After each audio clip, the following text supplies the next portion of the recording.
요한복음 4장.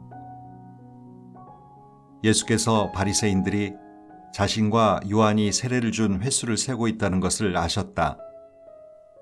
실제로 세례를 준 것은 예수가 아니라 그분의 제자들이었다.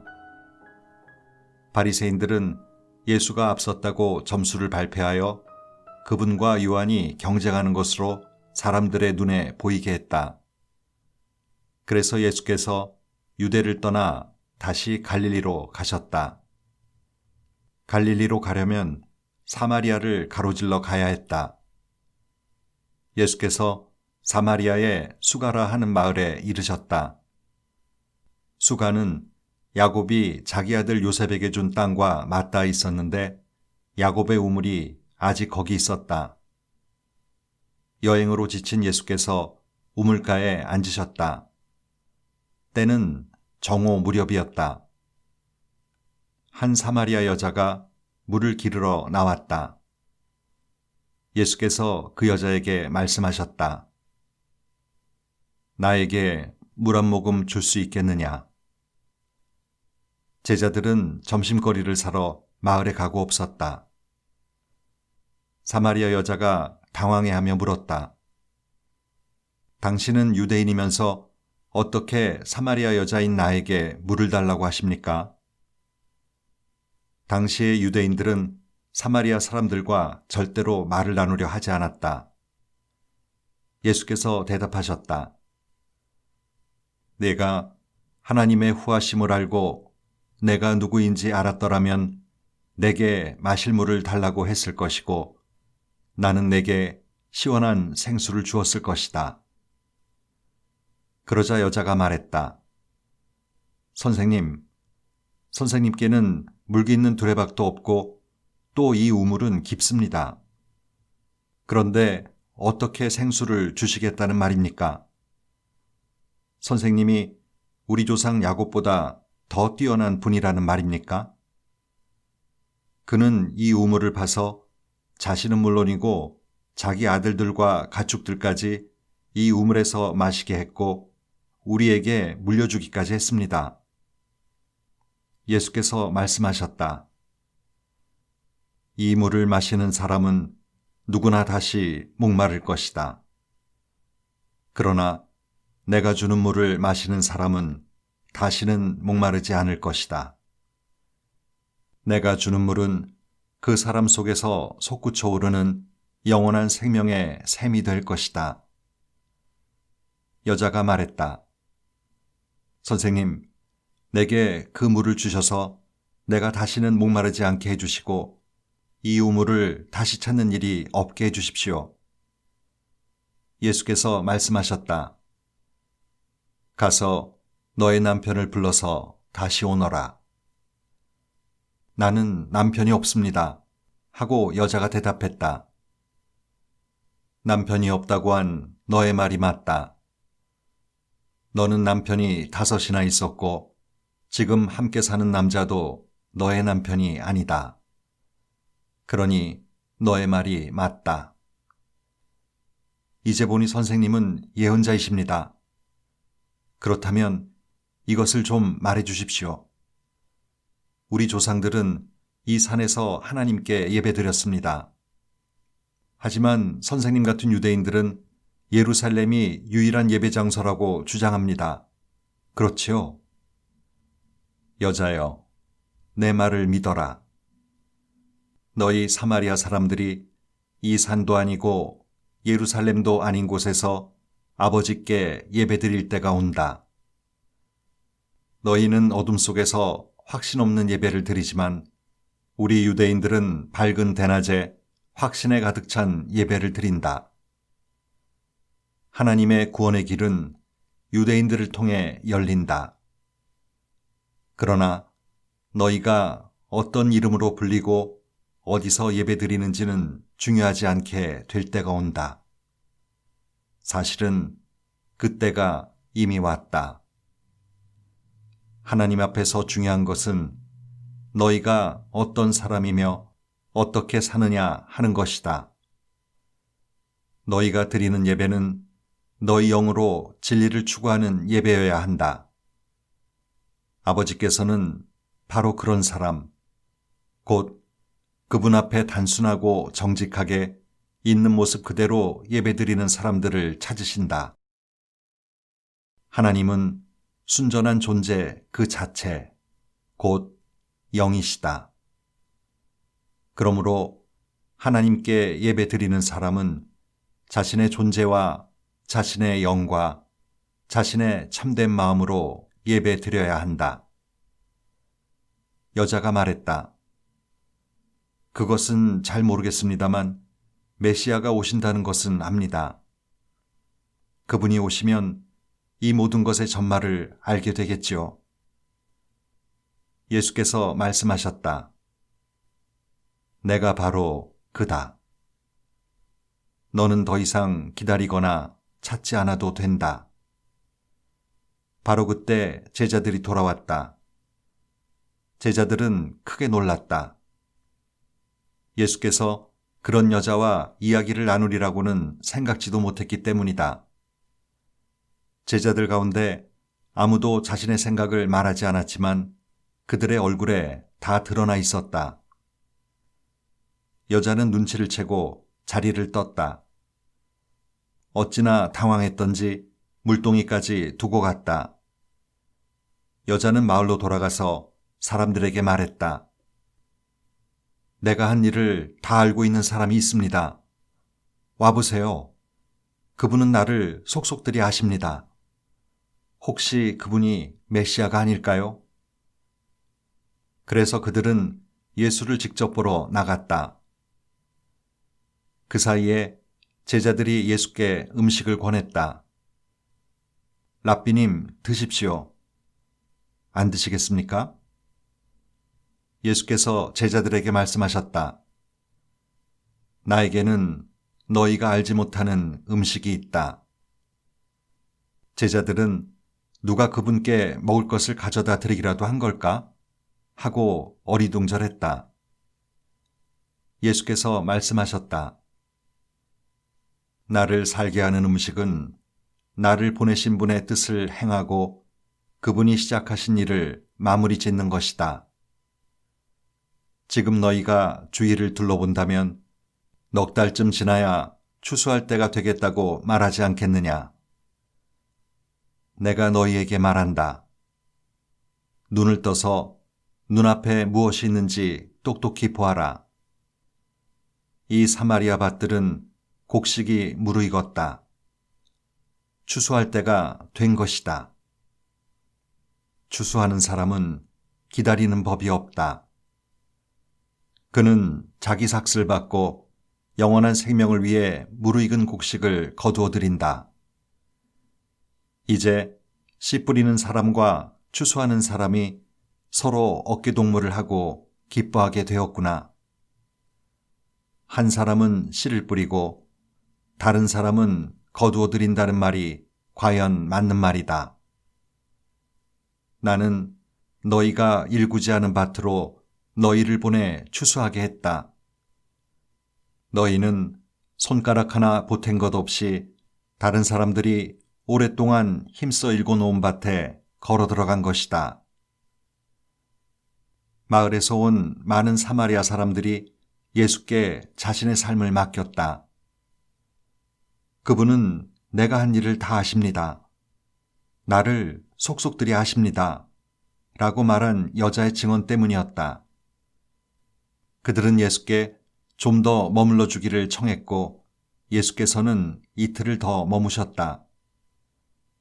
더 많은 사람들이 예수의 말씀을 듣고 자신의 삶을 그분께 의탁했다. 사람들이 여자에게 말했다. 이제 우리는 당신의 말 때문에 믿는 것이 아니오. 우리가 직접 듣고 확실히 알게 되었소. 그분은 세상의 구주이십니다. 이틀 후에 예수께서 갈릴리로 떠나셨다. 예수께서는 예언자가 자기가 자란 곳에서는 존경받지 못한다는 것을 경험으로 잘 알고 계셨다. 예수께서 갈릴리에 도착하셨을 때 갈릴리 사람들이 그분을 반겼다. 그러나 그것은 그들이 유월절 기간 동안 예수께서 예루살렘에서 행하신 일에 감동을 받았기 때문이지 그분이 누구시며 장차 무슨 일을 하시려는지 정말로 알았기 때문은 아니었다. 예수께서 전에 물로 포도주를 만드셨던 갈릴리 가나로 다시 가셨다. 한편 가버나움에 왕실 관리 한 사람이 있었는데 그의 아들이 병을 앓고 있었다. 그는 예수께서 유대를 떠나 갈릴리로 오셨다는 소식을 듣고서 그분을 찾아가 가버나움으로 내려가서 죽기 직전에 있는 자기 아들을 고쳐달라고 그분께 간절히 청했다. 예수께서 그의 말을 피하시며 이렇게 말씀하셨다. 기적을 보고 압도되지 않으면 너희는 믿으려 하지 않는다. 그러나 그 관리는 물러서지 않았다. 함께 가 주십시오. 제 아들의 생사가 달린 일입니다. 예수께서는 그저 집으로 가거라. 내 아들이 살아났다. 고만 대답하셨다. 그 사람은 예수께서 하신 말씀을 그대로 믿고 집으로 향했다. 그가 돌아가고 있는데 종들이 중간에서 그를 붙잡고는 소식을 전했다. 아드님이 살아났습니다. 그 사람이 자기 아들이 언제 낫기를 시작했는지를 묻자 종들이 대답했다. 어제 오후 1시쯤에 열이 내렸습니다. 그 아버지는 그때가 바로 예수께서 네 아들이 살아났다고 말씀하신 때라는 것을 알았다. 그 일로 결론이 났다. 그 관리뿐 아니라 온 가족이 다 믿게 된 것이다.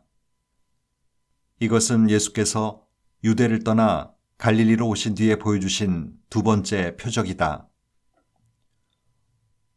5장. 곧이어 또 다른 명절이 다가오자 예수께서 다시 예루살렘으로 가셨다. 예루살렘의 양의 문 근처에 히브리 말로 베데스다라 하는 연못이 있었고 그 연못에 회랑 5채가 딸려 있었다. 그 회랑에는 눈먼 사람, 다리를 저는 사람, 중풍병자같이 몸이 아픈 사람들이 수백 명 있었다. 거기에 38년 동안 앓고 있던 한 남자가 있었다. 예수께서 그가 연못가에 누워있는 것을 보시고 또 그가 그곳에 얼마나 오래 있었는지를 아시고 말씀하셨다. 네가 낫기를 원하느냐? 그 남자가 말했다. 선생님, 물이 움직일 때 저를 연못에 넣어줄 사람이 없습니다. 제가 연못에 닿을 쯤이면 이미 다른 사람이 들어가 있습니다. 예수께서 말씀하셨다. 일어나서 네 자리를 들고 걸어가거라. 그러자 그가 곧바로 나았다. 그는 자기 자리를 들고 걸어갔다. 마침 그날은 안식일이었다. 유대인들이 그 나은 사람을 막아서며 말했다. 오늘은 안식일이요. 자리를 들고 다녀서는 안 돼요. 그것은 규정을 위반하는 일이요. 그러자 그가 그들에게 말했다. 나를 낫게 해준 분이 내게 자리를 들고 걸어가라고 말씀하셨소. 그들이 물었다. 당신에게 자리를 들고 걸어가라고 한 사람이 누구요? 그러나 그 나은 사람은 그분이 누구인지 알지 못했다. 예수께서 어느새 무리 속으로 몸을 숨기셨기 때문이었다. 얼마 후에 예수께서 성전에서 그 사람을 만나자 이렇게 말씀하셨다. 아주 좋아 보이는구나. 너는 건강해졌다. 죄 짓는 삶으로 되돌아가지 마라. 만일 되돌아가면 더 심한 일이 일어날 수 있다.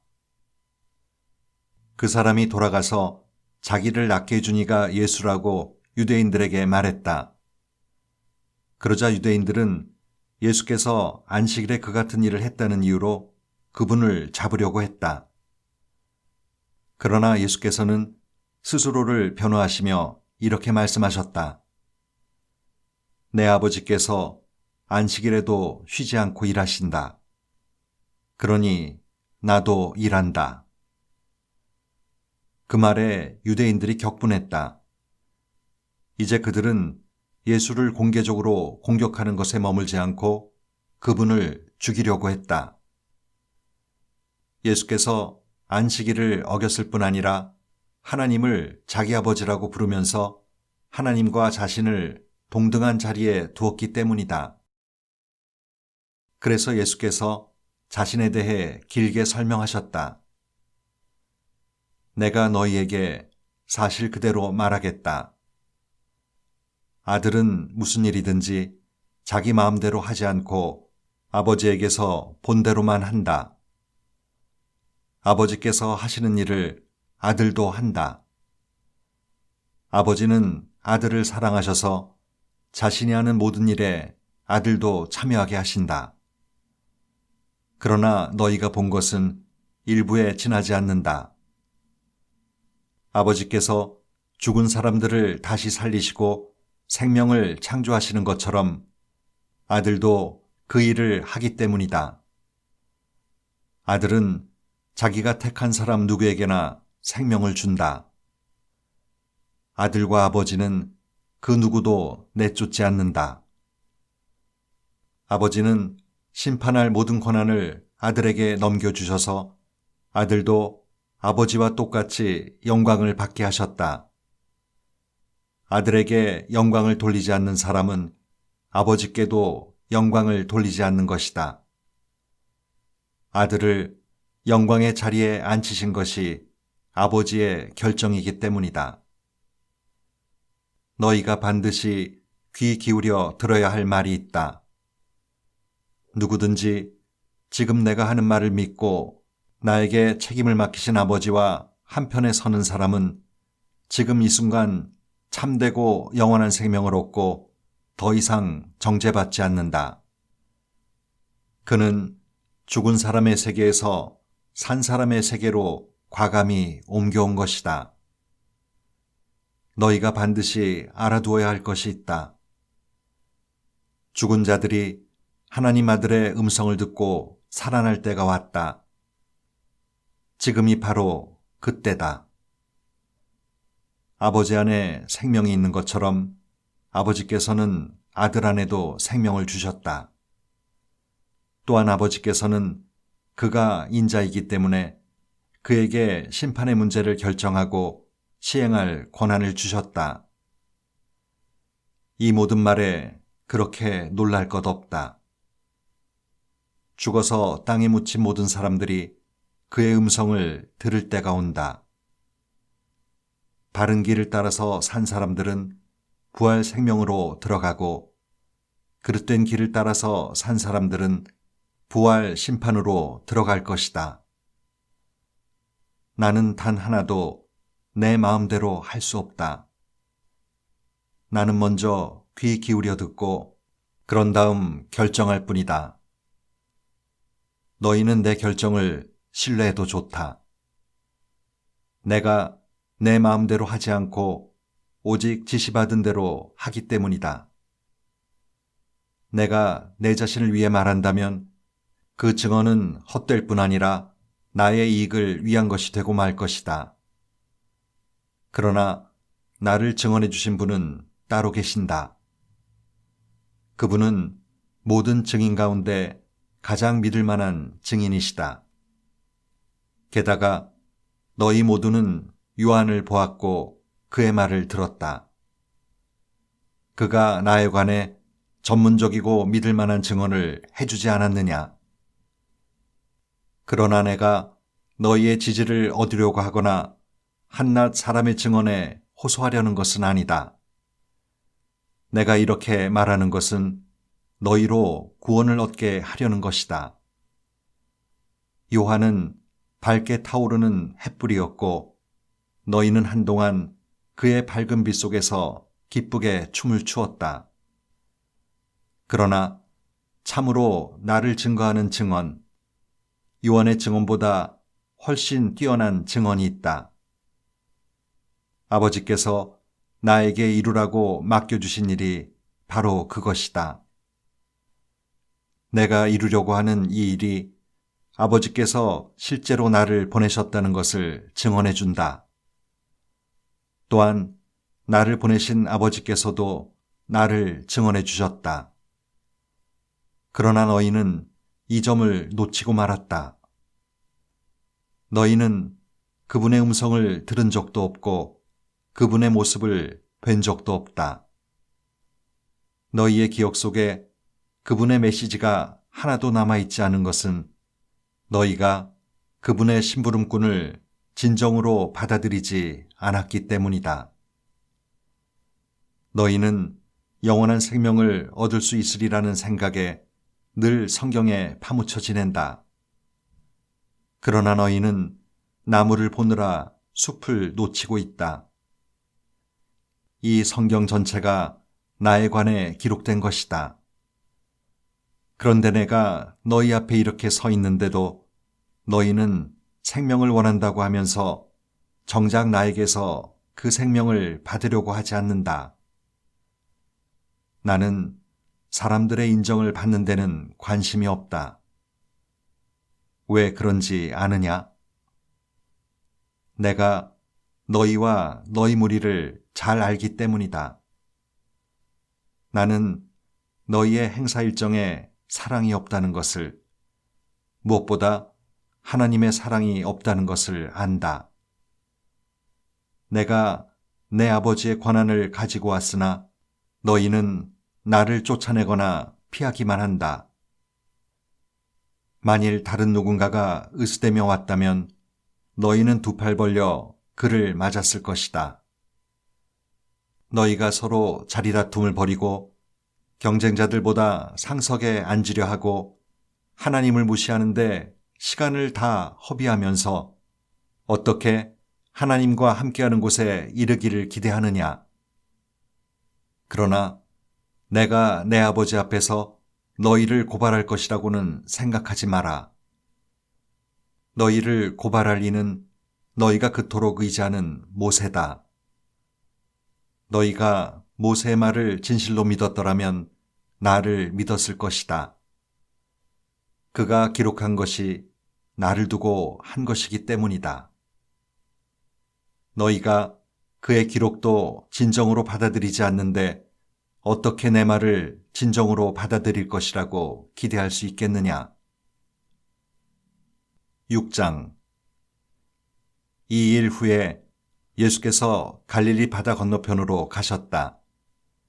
큰 무리가 그분을 따라갔다.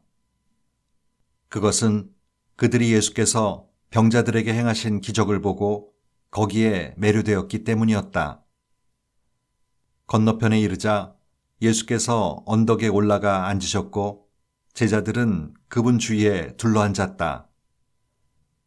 마침 유대인들이 해마다 지키는 유월절이 다가오고 있었다. 예수께서 눈을 들어 큰 무리가 와 있는 것을 보시고 빌립에게 말씀하셨다. 우리가 어디에서 빵을 사서 이 사람들을 먹일 수 있겠느냐?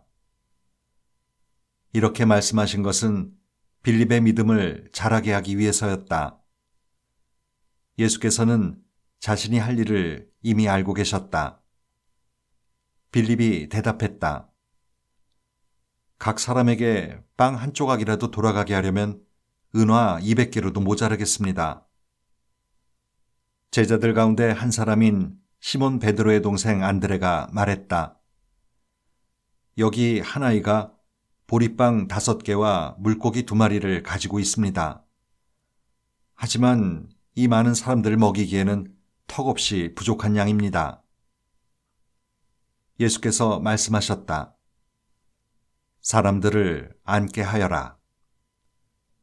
그곳에는 푸른 풀밭이 멋진 카페처럼 깔려 있었다. 사람들이 자리를 잡고 앉으니 5,000명 정도 되었다. 예수께서 빵을 들어 감사를 드리고 앉아있는 사람들에게 나눠주셨다.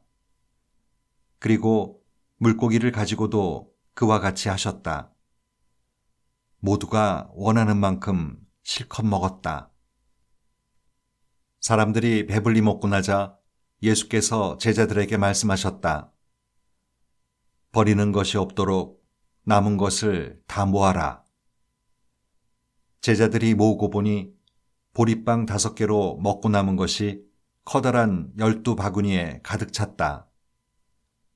사람들은 예수께서 행하신 이 일로 인해 하나님께서 자기들 가운데서 일하고 계심을 알았다. 그들은 말했다. 이분이 분명 그 예언자다. 하나님의 예언자가 바로 이곳 갈릴리에 오신 것이다. 예수께서는 열광한 그들이 자기를 붙들어다가 왕으로 삼으려는 것을 아시고 그 자리를 빠져나와 다시 산으로 올라가서 혼자 계셨다. 저녁 때가 되자 제자들이 바닷가로 내려가 배를 타고 바다 건너편 가버나움으로 향했다. 날이 아주 저물었는데 예수께서는 아직 돌아오지 않으셨다. 큰 바람이 불어 바다에 거센 물결이 일었다. 제자들이 4-5km쯤 갔을 때 예수께서 바다 위를 걸어 배 가까이 다가오시는 모습이 보였다. 제자들이 소스라치게 놀라자 예수께서 그들을 안심시키며 말씀하셨다. 나다. 괜찮으니 두려워 마라. 그러자 제자들이 예수를 배 안으로 모셨다. 어느새 그들은 자신들이 가려고 했던 지점에 정확히 이르렀다. 이튿날 뒤에 남은 무리는 배가 한 척밖에 없던 것과 예수께서 그 배에 제자들과 함께 타지 않으신 것을 알았다. 그분을 두고 제자들만 떠나는 것을 그들이 보았기 때문이다. 그때에 디베라에서 온 배들이 주님께서 축복하고 빵을 먹여주신 곳 근처에 정박해 있었다. 무리는 예수께서 그곳을 떠나 돌아오시지 않을 것을 알고는 디베라에서 온 배들로 몰려가 올라타고서 예수를 찾아 가버나움으로 향했다. 그들이 바다 건너편에서 그분을 다시 뵙고는 말했다. 랍비님, 언제 여기로 오셨습니까? 예수께서 대답하셨다. 너희가 나를 찾아온 것은 내가 하는 일에서 하나님을 보았기 때문이 아니라 오히려 내가 너희를 배부르게 해주었기 때문이다. 그것도 내가 값없이 먹여주었기 때문이다.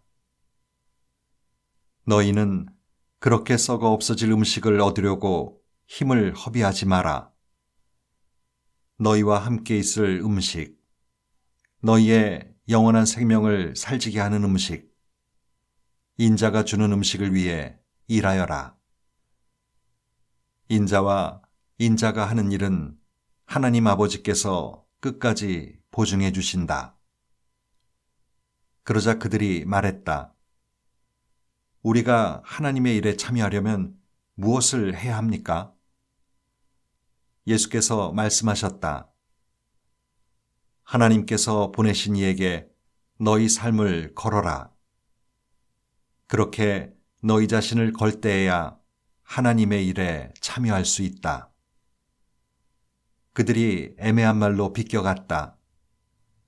선생님이 누구시며 어떤 일을 하시려는지 알 수 있도록 단서가 될 만한 것을 보여주시면 어떻겠습니까?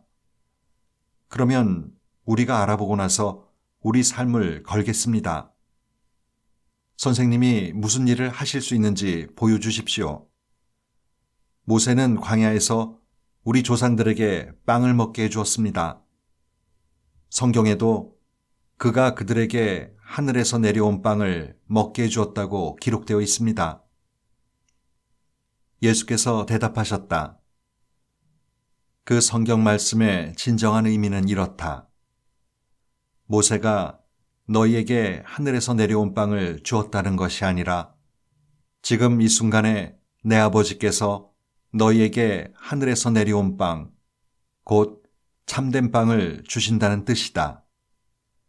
하나님의 빵은 하늘에서 내려와 세상에 생명을 준다. 그들이 그 말씀을 듣고 반색하며 말했다. 주님, 그 빵을 지금부터 영원토록 우리에게 주십시오. 예수께서 말씀하셨다. 내가 바로 그 생명의 빵이다. 나와 한편에 서는 사람은 더 이상 굶주리지도 않고 목마르지도 않을 것이다. 내가 이것을 너희에게 분명히 말한 것은 너희가 내가 하는 일을 보았으면서도 참으로 나를 믿지 않기 때문이다. 아버지께서 내게 주시는 사람은 결국 다 내게로 달려올 것이다. 그가 나와 함께라면 내가 그를 붙잡고 놓지 않을 것이다. 내가 하늘에서 내려온 것은 일시적인 내 기분대로 하려는 것이 아니라 나를 보내시는 분의 뜻을 이루려는 것이다. 나를 보내신 분의 뜻을 간단히 말하면 이렇다. 아버지께서 내게 맡기신 모든 일을 하나도 빠짐없이 이루고 마지막 날에 만물과 모든 사람을 바르고 온전하게 회복시키는 것이다. 아들을 보고서 그와 그가 하는 일을 신뢰하며 그와 한편에 서는 사람은 누구든지 참된 생명, 영원한 생명을 얻는다. 이것이 내 아버지께서 원하시는 것이다. 마지막 날에 그들을 일으켜 세워 살리고 온전하게 하는 것이 나의 일이다. 예수께서 내가 하늘에서 내려온 빵이다 라고 말씀하신 것 때문에 유대인들이 그분을 두고 말다툼을 벌였다. 이 사람은 요셉의 아들이 아닌가? 우리가 그의 아버지도 알고 그의 어머니도 알지 않는가? 그런데 어떻게 그가 나는 하늘에서 내려왔다고 말하며 그 말을 믿어주기를 바란단 말인가? 예수께서 말씀하셨다. 나를 두고 너희끼리 논쟁하지 마라. 이 세상의 책임자는 너희가 아니다. 나를 보내신 아버지가 책임자이시다. 아버지께서는 사람들을 내게로 이끌어 주신다. 너희가 내게 올 수 있는 방법은 오직 그 길뿐이다. 그때야 비로소 나는 사람들을 회복시키고 일으켜 세워 마지막 날을 준비하게 한다. 예언자들이 그때가 되면 그들 모두가 하나님께 직접 가르침을 받을 것이라고 한 것은 이 일을 두고 한 말이다. 누구든지 시간을 내서 아버지의 말씀을 듣는 사람, 정말로 귀 기울여 듣고 배우는 사람은 나에게로 와서 직접 가르침을 받는다. 자신의 두 눈으로 보고 자신의 두 귀로 듣는다. 그것은 내가 아버지께로부터 직접 가르침을 받기 때문이다. 아버지와 함께 있는 이 외에는 아무도 아버지를 본 사람이 없다. 그런데 너희는 나를 볼 수 있다. 이제 내가 너희에게 가장 중요하고 참된 진리를 말해주겠다. 누구든지 나를 믿는 사람은 참된 생명, 영원한 생명을 얻는다. 나는 생명의 빵이다. 너희 조상들은 광야에서 만나라는 빵을 먹고도 죽었다. 그러나 지금 여기에 너희와 함께 있는 빵은 정말로 하늘에서 내려온 빵이다. 누구든지 이 빵을 먹는 사람은 결코 죽지 않을 것이다. 나는 하늘에서 내려온 빵, 생명의 빵이다. 누구든지 이 빵을 먹는 사람은 영원히 살 것이다.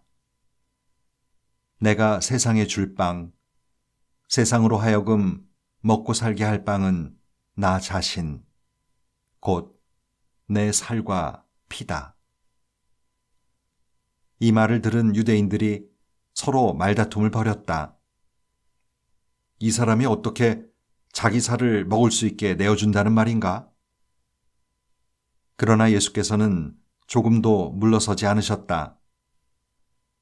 너희가 살과 피, 곧 인자의 살과 피를 먹고 마실 때에야 비로소 너희가 생명을 얻는다. 이 살과 피를 왕성하게 먹고 마시는 사람은 영원한 생명을 얻고 마지막 날을 맞을 준비가 다 된 것이다. 내 살은 참된 음식이고 내 피는 참된 음료다.